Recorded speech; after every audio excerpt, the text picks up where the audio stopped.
जय हिंद, जय भारत, जय श्री राम। आज का विषय है हमारे भारत देश के साधु संत और राजनेता सत्य और अहिंसा का पाठ पढ़ाते रहे। ये कभी राष्ट्र के विषय में नहीं किसी को बताए कि राष्ट्र का सुरक्षा कैसे होगा, देश के धन धरती धर्म का रक्षा कैसे होगा, इसके विषय में समाज को कुछ नहीं बताए। लेकिन इतिहास से पता चलता है कि भारत में गुरुकुलों के अंदर सभी तरह के शिक्षाएं दी जाती थी। अध्यात्म का शिक्षा भी था, साथ ही साथ राष्ट्र प्रेम का भी शिक्षा था। सभी जीवन में जितने हम सब के उपयोगी हैं कार्य, सभी कार्यों का ज्ञान कराया जाता था। जैसे रोग के निवारण के लिए डॉक्टरी, चिकित्सा विज्ञान, कृषि विज्ञान, पशुपालन, गृह निर्माण विज्ञान और युद्ध कला, यानी युद्ध विज्ञान भी उसको कह सकते हैं। कारण कि जब हमारे देश पर ऐसा संकट आ जाए, हमारे धन धर्म धरती का रक्षा न हो सके, तो हमें उसके लिए लड़ने के लिए सिखाया गया। धर्म ग्रंथों से यह भी पता चलता है, एक बार युद्ध मत करो, पहले निवेदन करो, पहले निवेदन से न जब कर लो, न माने तो युद्ध करो। रामायण से महाभारत से दो उदाहरण हैं सामने। भगवान श्री कृष्ण ने कौरवों को पहले समझाया, दुर्योधन को पहले समझाया। जब दुर्योधन नहीं समझा तो अत्याचार को अंत करने के लिए भगवान श्री कृष्ण ने युद्ध के लिए अर्जुन को प्रेरित किए। ऐसे ही नहीं प्रेरित किए, कुछ ऐसे दुष्ट हमारे समाज में हैं, कहते हैं कि कृष्ण ने तो बहुत गलत किया, श्री कृष्ण दोनों दल को मरवा दिए अपने फायदे के लिए। लेकिन ये सरासर गलत है। किसी का वो अहित नहीं चाहते थे। अहित चाहते होते तो कभी नहीं मरवाते। उसमें सबसे अहित करने वाला कौन है? शकुनी। लेकिन शकुनी को कोई नहीं कहता, ये दुष्ट कोई नहीं कहते, भगवान श्री कृष्ण को कहते। शकुनी ने कभी नहीं किसी को समझाया है। लेकिन ये दुष्ट भगवान श्री कृष्ण को गलत ठहराते। भगवान श्री कृष्ण पहले खूब कायदे से दुर्योधन को समझाए थे। राम भी, हमारे भगवान श्री राम भी पहले रावण को बहुत समझाए, संदेश दिए, लेकिन किसी संदेश को नहीं माना। यहाँ तक कि उसके सभी परिवार, जो कुंभकर्ण हो या मेघनाथ हो, मंदोदरी हो, विभीषण हो, यानी जितने लोग सदस्य थे सभी उसको समझाए, और राज्य के लोग जो भी हो सके समझाए। उसके नाना भी समझाए, लेकिन दुष्ट नहीं माना। तब श्री राम जी को युद्ध के ऊपर उतरना पड़ा था। इसी तरह से हमारे साधु संतों को, महंतों को और शंकराचार्यों को, राजनेताओं को ये शिक्षा देना चाहिए। लेकिन ये शिक्षा न दे करके केवल सत्य अहिंसा का पाठ पढ़ाते रहते हैं। जब देश आज़ाद हुआ अंग्रेजों से, तो और इस पर विशेष बल दिया गया है।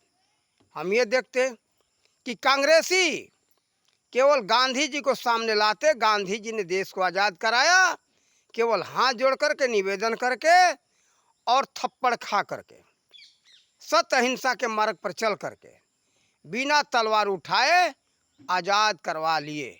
लेकिन ये सरासर गलत है। देश के लोगों के आंखों में धूल झोंका जा रहा है। हमारे नौजवानों के शरीर के अंदर जो खून है उसको पानी बनाया जा रहा है। बिल्कुल तो शांत रहो। कथाकार वैसे हैं, हमारे साधु संत ऐसे हैं, सत्य अहिंसा का पाठ पढ़ाते रहते हैं।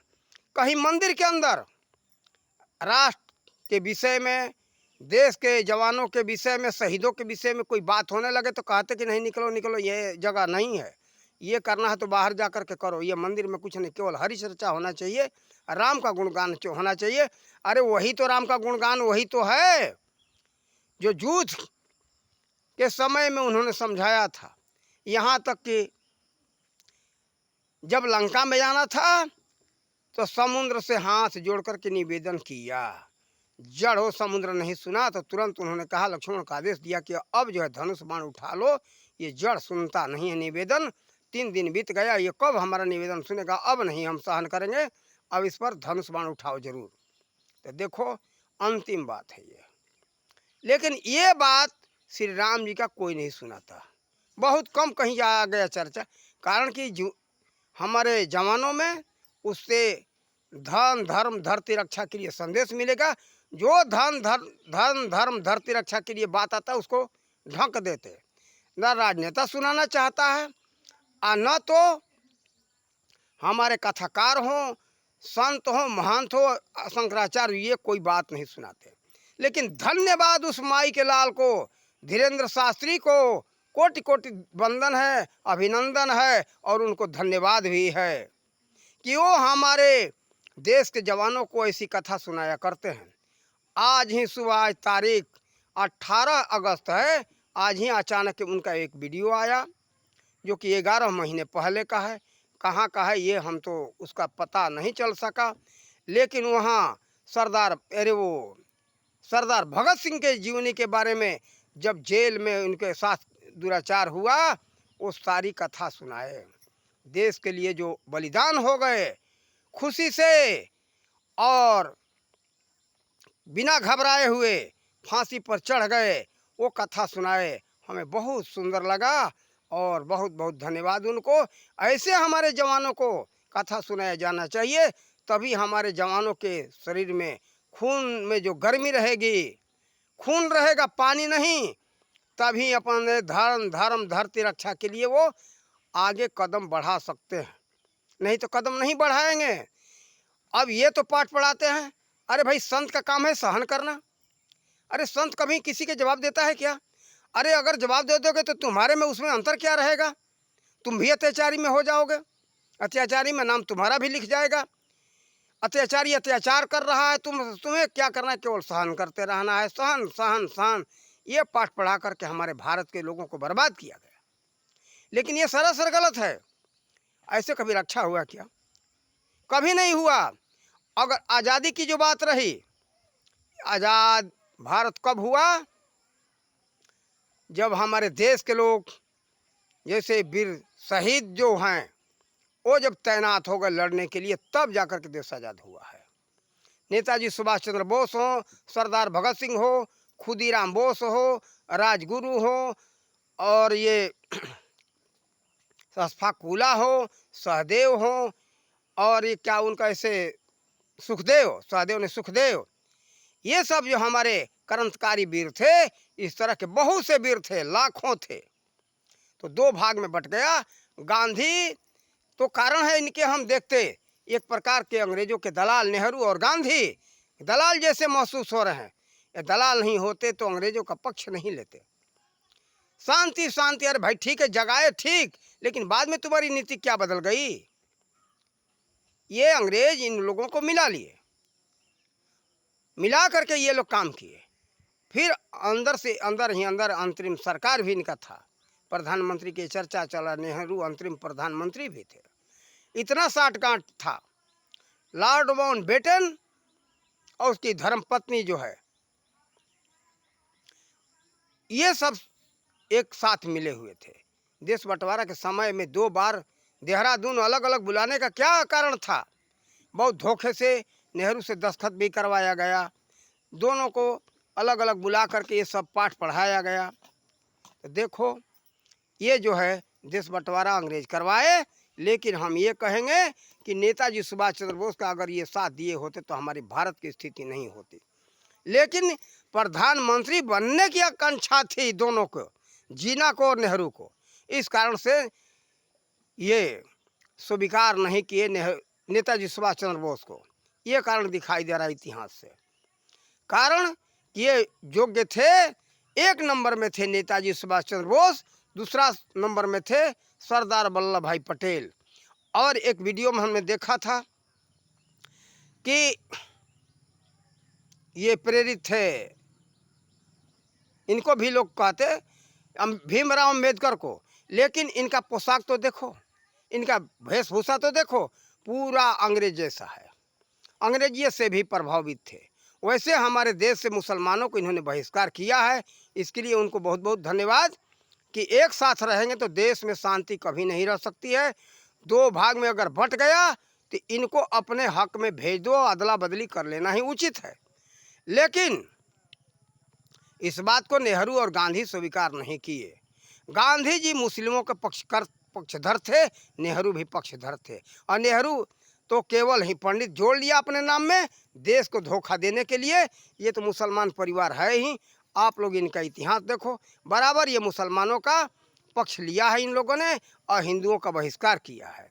कारण कि इसके हम कई प्रमाण देख रहे हैं। बांग्लादेश में हिंदू काटे जा रहे थे, लेकिन नेहरू नहीं बोले, ये कांग्रेस पार्टी नहीं बोला। कांग्रेस पार्टी का सिद्धांत है केवल दो भाग में बांट दो और एक भाग का पक्ष ले लो, मुसलमान का पक्ष ले लो, हिंदुओं का पक्ष मत लो। पता नहीं इसके अंदर हिंदू भी बहुत हैं कांग्रेस पार्टी के अंदर, लेकिन इनको पता नहीं कौन सी ऐसी बीमारी लग गई है। ये कांग्रेस पार्टी का लगता है ऐसा सिद्धांत है उसमें। हम कारण कि कांग्रेस पार्टी के उस पुस्तक को हमने पढ़ा ही नहीं। कारण कि वो पुस्तक तो होगा जरूर, उसका मूल सिद्धांत क्या है, लेकिन सिद्धांत तो ऐसे साफ दिखाई दे रहा है केवल मुसलमानों का पक्ष लो, ईसाइयों का पक्ष लो। कारण कि वो उसका स्थापना करने वाला भारत का कोई नहीं था, उसका कांग्रेस पार्टी का स्थापना करने वाला था संस्थापक OAU, जो इंग्लैंड का रहने वाला था, मद्रास का गवर्नर था, उसने स्थापना किया था। तो देखो अंग्रेजियत की नीति है, ईसाई और कारण कि ईसाई और मुसलमान दोनों भाई हैं, इनमें कोई खास अंतर नहीं है। तो देखो कारण कि मुसलमान भी यीशु मसीह को मानते हैं, अपना एक पैगंबर मानते हैं, इसलिए इन लोगों में कोई भेदभाव नहीं है। तो देखो ये अंग्रेज पक्ष लिए, लगभग उस सिद्धांत के पुस्तक में यही लिखा है केवल हिंदू और छोड़ को कि न जो बौद्ध मत के सिद्धांत को नहीं मानना, न तो जैन मत को मानना, न सिख मत को मानना, अलग कर देना। मुसलमान और ईसाई का पक्ष ये लोग ले रहे हैं, आज भी वही सामने दिखाई दे रहा है। कांग्रेसी चाहे जो भी हो, चाहे पंडित अपने को क्यों ना कहता हो, लेकिन उसमें चला गया तो उसका भी दिमाग बदल गया। कारण कि उसका दिमाग बदल जाता है, उसका सिद्धांत बदल जाता है। अब देखो आपको उदाहरण दे रहा हूँ चीन के। कार्ल मार्क्स का जो सिद्धांत था, कम्युनिस्ट पार्टी का स्थापना किया। अब उसमें चले जाने पर जो लोग भी हैं उनका सिद्धांत बदल जाता है, उनका विचार बदल जाता है। केवल कम्युनिज्म का नास्तिकता, उसमें कोई धर्म को माना, ईश्वर माने कुछ नहीं, तो सबकी विचारधारा बदल जाता है। जैसे ये है कि किसी के घर में जाओगे तो उसी के सिद्धांत पर चलना पड़ेगा, अपना सिद्धांत माने कुछ नहीं। तो इसलिए देखो हमें दिखाई दे रहा है कि कांग्रेसियों का सिद्धांत ऐसा ही है, इसलिए इस पर हमें सोचना चाहिए। और इसी में से जितनी पार्टियां निकली है सबका विचार वही है, केवल मुसलमान का पक्ष लेना। चाहे सपा हो, बसपा हो, चाहे नीतीश की पार्टी हो, चाहे लालू की पार्टी हो, चाहे ममता बनर्जी हो, सभी पार्टियों का सिद्धांत यही है। एक तो हम देखते हैं शिवसेना तो पहले था, सही था, लेकिन जब से कांग्रेस पार्टी से हाथ मिला तब से उसका भी सिद्धांत बदल गया, केवल मुसलमानों का पक्ष लेना। नहीं तो बाल कृष्ण ठाकरे जो थे, बाल ठाकरे का सिद्धांत बिल्कुल हिंदूवादी था, राष्ट्रवादी सिद्धांत था। वो अच्छे व्यक्ति थे, राष्ट्र के लिए जो उन्होंने किया है सो किया है। वही सिद्धांत हम देखते आरएसएस का सिद्धांत भी बहुत अच्छा है, उसी के परिवार के हैं आज नरेंद्र मोदी, जो सारा कार्य राष्ट्र के लिए कर रहे हैं। तो देखो जो राष्ट्रवादी विचारधारा का ऐसा ही होना चाहिए, हर समय धन धर्म धरती रक्षा के लिए तैयार रहना चाहिए। गुरुकुलों में यही पढ़ाया जाता था। देखो आप लोगों को ध्यान दे रहा हूँ, धनुर्विद्या का चर्चा मिल रहा है हमारे गुरुकुलों में। तो धनुर्विद्या का मतलब केवल युद्ध कला का ज्ञान। तो देखो चाहे श्री राम जी भी गए वहाँ युद्ध विद्या सीखे, और श्री कृष्ण भी गए महर्षि संदीपनी के आश्रम में, वहाँ भी गुरुकुल में उनको यही सभी शिक्षाएं दी जाती थी। और मुसलमान आए तो यहाँ तो अपने भारतीय सभ्यता संस्कृति का नाश किए, मंदिर तोड़े। मंदिर तोड़े का मकसद क्या है? तोड़ने का मकसद ये है कि यहाँ के सभ्यता संस्कृति का नाश करो। फिर ये लोग नालंदा विश्वविद्यालय ये मुगलों ने ही फूंका था, और अंग्रेज आए तो फूंके तो नहीं, लूटे और हमारे यहाँ के धर्म ग्रंथों में, पुस्तकों में परिवर्तन किए, मिलावट किए। कारण कि मान लो सब हम लूट लेंगे, लेकिन किसी के घर में पड़ा होगा, हम उसको कैसे ले जा सकते? तो ऐसा कर दो, मिलावट कर दो। तो ये जब दोनों आएगा आमने सामने तो लोगों को समझ में नहीं है भाई सत्य है ये असत्य है। ये कारण था जो मैक्स मुलर मिलावट किया और करवाया लॉर्ड मैकाले ने। तो देखो, हम सबको अपने मूल इतिहास को अगर पढ़ना है तो महर्षि दयानंद सरस्वती द्वारा जो जो भी वेदों के अंदर, पुस्तकों के अंदर जो मिलावट निकाला गया उसको हमें पढ़ना चाहिए। खास करके अपने भारत के अंदर अब शुद्ध कोई भी पुस्तक रह नहीं गए हैं। धर्म ग्रंथ के अंदर सब में मिलावट हो चुका है। ये अगर शुद्ध किसी को पढ़ना है तो जर्मनी से मंगवाए, या तो महर्षि दयानंद सरस्वती के द्वारा जो रचित हैं, अनुवाद किया हुआ है, रचित ही नहीं कह सकते, उसको अनुवाद कहेंगे। जो अनुवाद है उसको हम सबको पढ़ना चाहिए, तभी जा कर के हम लोग अपना वास्तविकता समझ सकते, नहीं तो नहीं समझेंगे। देखो, हम सबको सभी कलाओं को जानना चाहिए। देश के रक्षा के लिए हम मंदिरों में कहेंगे कि वंदे मातरम तो जरूर गाया जाना चाहिए। हम ये देखते हैं कि मंदिरों में वंदे मातरम नहीं, हम कई जगह विरोध देखा, खुद हम कई जगह मंदिर में गए, अरे भाई माँ का वंदना है, हमारे धरती माँ का वंदना है। धरती माँ अगर नहीं रहेगी तो तुम्हारा मंदिर और आश्रम कहीं कहाँ रहेगा? नहीं रह सकता है। इसलिए हमें अपनी माँ से प्रेम है, हमारी धरती माँ का रक्षा हो, और माँ का वंदना हम सबको पहले करना चाहिए, उसके बाद में किसी का वंदना करना चाहिए। तो हम राजनीतिक बात समझाते, ऐतिहासिक बात समझाते, तो भी लोग मंदिरों में विरोध करते हैं। यही बात चलता आ रहा है ये सम्राट अशोक के तलवार रख देने के बाद। फिर बाद में तो और जो है बर्बाद हो गया। जब अंग्रेजों के बाद जब देश आज़ाद हुआ तब ये और ज़बरदस्त बन गया। मंदिरों में ये सब कुछ नहीं होना चाहिए, करना है तो बाहर करो, और साधु संत के मुंह से तो ये शब्द शोभा ही नहीं देता। और नेता ये धूर्त हैं, धूर्ताई के लिए ही करते हैं कि वास्तविकता ये हमारे भारतीयों से छिपाते हैं। कभी भी नेताजी सुभाष चंद्र बोस का, चंद्रशेखर आजाद का, सरदार भगत सिंह का कोई भूल करके नाम लेता हो, केवल भारतीय जनता पार्टी को छोड़ करके कोई भी पार्टी इन वीर शहीदों का कोई नाम नहीं लेना चाहता। कारण क्या है कि इनको देश गुलाम करने में मजा आ रहा है। ये मुस्लिम पक्षधर हैं, केवल एक पार्टी का पक्ष लेते हैं। हाँ, ये है ठीक। मुसलमानों में भी कोई हमने कई जगह देखा, हमने भी पहले तो अर्थ इसका निकाला हूँ, हिंदू मुसलमान सिख ईसाई में कोई अंतर नहीं, लेकिन उस सिद्धांत पर सब लोग आ जाए तब तो।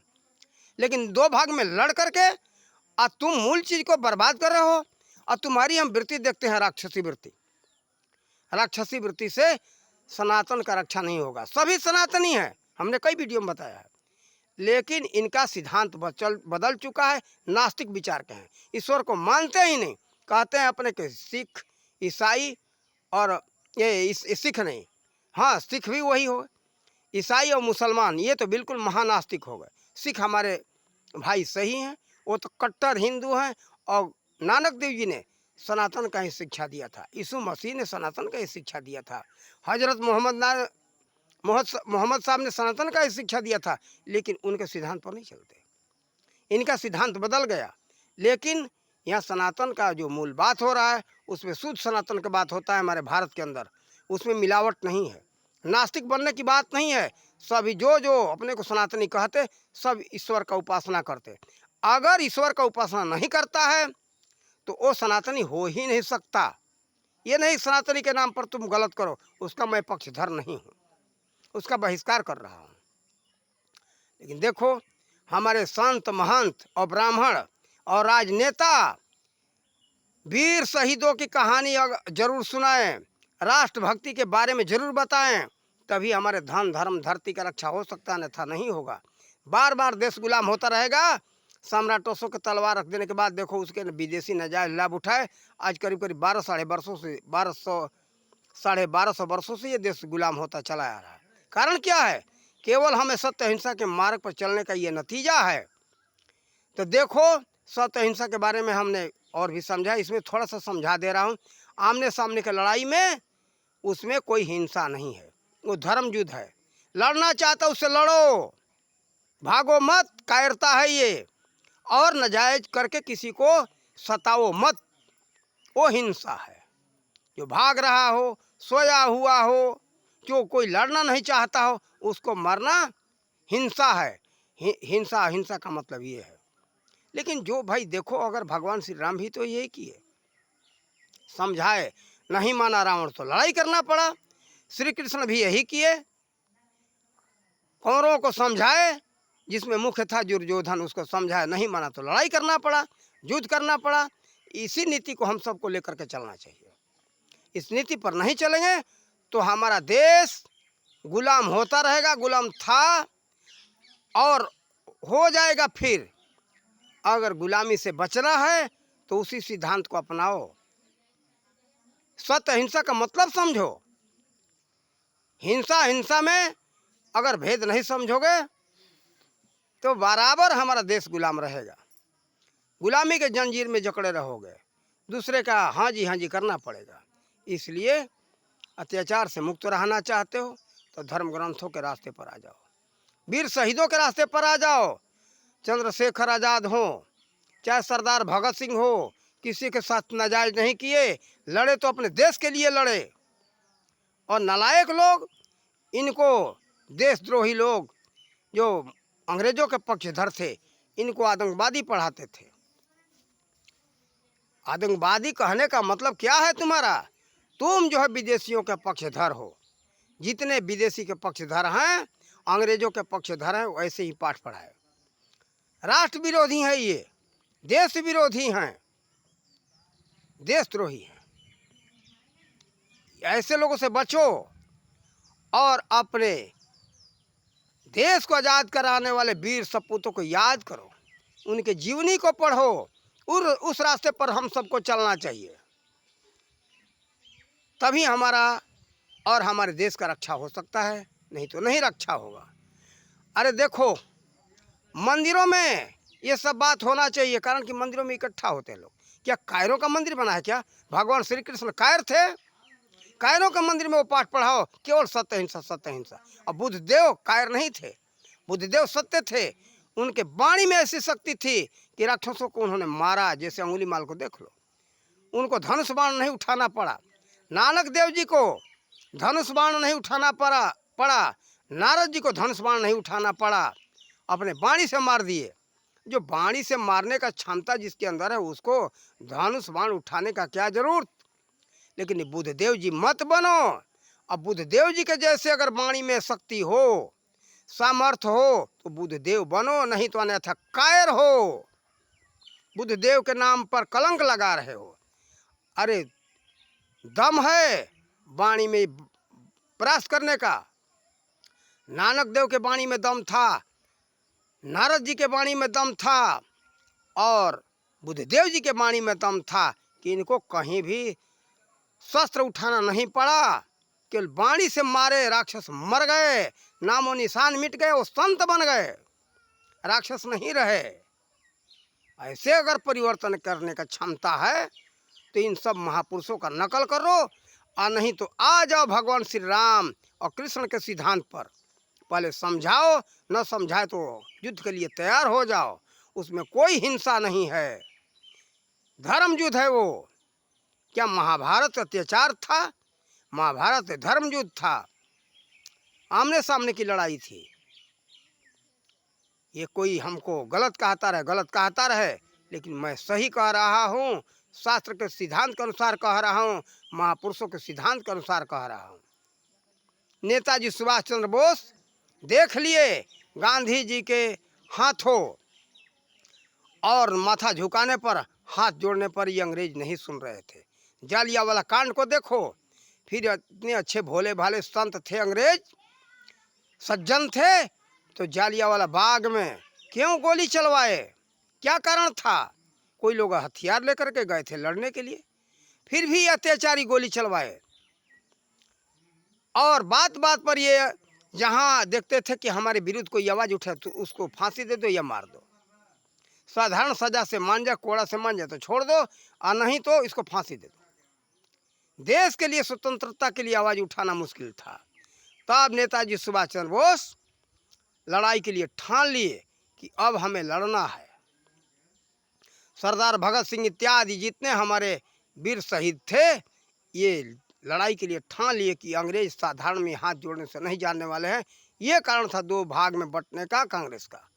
तब अंग्रेज, ये नेताजी सुभाष चंद्र बोस जाकर के कांग्रेस से आज़ाद हिंद फौज में शामिल हुए। आज़ाद हिंद फौज तो पहले का ही था, लेकिन युद्ध के लिए ये तैयार हो गए। नेताजी सुभाष चंद्र बोस कोई हिंसक नहीं थे, उनकी हिंसा नहीं है वो। जो लोग कहे कि हिंसक थे, हिंसक नहीं थे। अत्याचारी को मारना ही उचित है। अत्याचारी को बाणी से मारो या बाण से मारो, तभी जाकर के धन धर्म धरती का रक्षा हो सकता है, अन्यथा नहीं होगा। जो ये लोग मारे, जिसको ये सब अत्याचारियों को मारा है। देश को स्वतंत्रता चाहिए, और सभी लोग ऐसे ही आज़ाद हुए हैं। हाथ जोड़ने से कोई भागा नहीं है कहीं से। देख लो जर्मनी में युद्ध क्यों हुआ? यही हुआ आज़ादी के लिए। चीन में युद्ध क्यों हुआ? जापान में क्यों युद्ध हुआ? सभी जगह युद्ध से ये लोग भागे। तो देखो, कोई भी अत्याचारी हो, बाणी से माने तो माने, नहीं तो बाण से तो मनाना ही पड़ेगा। हम ये नहीं कहते कि अत्याचार जाकर के करो, असहाय को सताओ, ये गलत बात है। भाग रहा है उसको मारो। मैं बार बार वीडियो में कहा हूँ, अत्याचार अपने तरफ से मत करो। लेकिन जब न माने अत्याचारी तो मुंह तोड़ जवाब दो। उसके लिए कोई हिंसक कहता रहे, कहने दो, हमें मंजूर है। लेकिन ये धूर्त लोग देश को गुलाम कराने के लिए ये बराबर गांधी जी को सामने लाते हैं, बुद्धदेव को सामने लाते हैं। लेकिन बुद्धदेव के सिद्धांत को लोग बुद्धदेव जी के बारे में जानते नहीं हैं। बुद्धदेव जी में क्या शक्ति था कि उंगली माल को उन्होंने मारा, बाणी से मारा। तो बाणी से मर गए तो बाण उठाने की क्या जरूरत है भाई? बुद्धदेव जी के सिद्धांत पर मत चलो। आ जाओ श्री राम और श्री कृष्ण के सिद्धांत पर, पहले निवेदन कर लो। निवेदन से नहीं माने तो बाण उठा लो, नहीं तो कायर हो, नालायक हो, धरती के भार हो। और हम अपने साधु संतों और नेताओं को कहेंगे, तुम सब अगर देशद्रोही नहीं हो तो श्री राम जी के और श्री कृष्ण के सिद्धांत को समाज में दो, समझाओ। जैसे धीरेन्द्र शास्त्री ये जैसे समझा रहे हैं। असली संत ये हैं कि जो अपने धन धर्म धरती का रक्षा कर सके, नहीं तो धन धर्म धरती का रक्षा न करे, वो कायर है, धरती का भार है, अपने पूर्वजों के नाम में कलंक लगाने वाला है। देखो, इन बातों को सोचना, समझना। अच्छा लगे तो अधिक से अधिक लोगों के साथ साझा करना, और लाइक सब्सक्राइब बने तो देना या मत देना, हमें उसके लिए कोई चिंता नहीं है। हमने कोई भी वीडियो में अपने लाइक सब्सक्राइब के लिए कहा नहीं, न कहूँगा। अगर अच्छा लगे तो लाइक दो, और न लगे तो मत दो। लेकिन लोगों में साझा करो, अच्छा लगे तो बढ़ाओ, इस चीज़ को बढ़ाओ। देश का रक्षा करो, अपने पूर्वजों का रक्षा करो, और अपना रक्षा करो। अगर विदेशी दलाल हो तो कोई बात ही नहीं, कैसे आगे बढ़ाओगे, इसका तो बहिष्कार करोगे। इसी शब्दों के साथ अपने वाणी का विराम देते। जय हिंद, जय भारत, जय श्री राम।